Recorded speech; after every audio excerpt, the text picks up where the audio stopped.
All right, welcome back to the Chokehold Chat. The Abyss. Anyways, so the prelims, good stuff. Just like I was talking about beforehand, Chase Hooper actually gets a real test with somebody that's not 100 years old, even if it is Alex Hernandez, and got caught with a straight right. Didn't really look.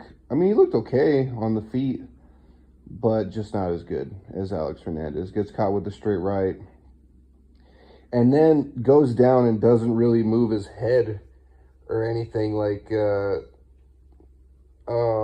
My first thing was like maybe it was an early stoppage or something, but not really, because he wasn't moving. Like, he wasn't moving or like just trying to show that he was all right. So it was kind of hard to tell whether or not he was just out or not. So yeah, fails the test. We'll see what's next for him. But yeah, he's got to shore up that stuff, man. Lupi versus Andrade.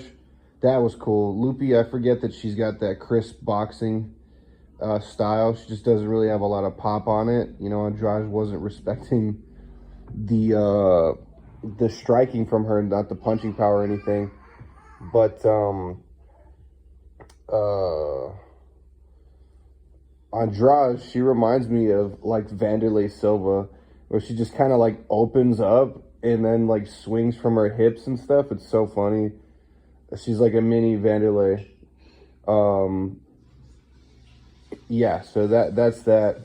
I felt like if Lupi had more power, she could have just sat down, because also too, Andrade, when she's throwing punches like that, she kind of leaves her chin just straight up in the air. It's kind of horrible to watch, and it sucks that at that division that a lot of those women don't have that sting on their punches to make her pay for that. You know, that's the reason she fights like that. It's very like technical brawling, but Lupi gets the decision. I thought she won too, so I don't think that the decisions are going to be weird or anything, but we'll see.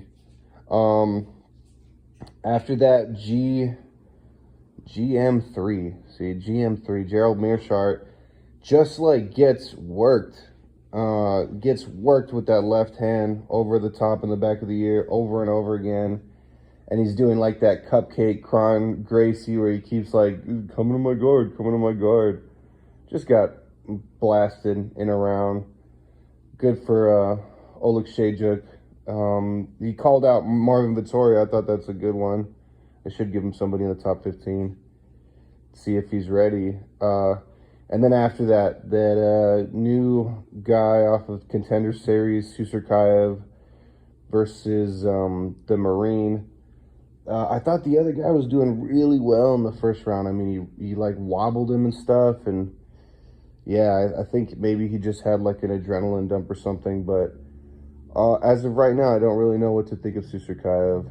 I'd like to see them match him up with an actual like veteran UFC fighter to see where he's at, because he was playing around a little bit too much for my taste, and I don't know if he's going to get away with that, but you know, he might be really good.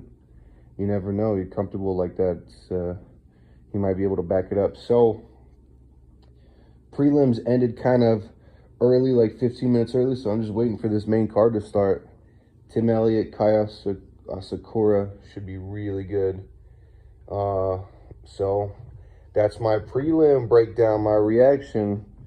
I'll talk to you guys after this main card. Let's go.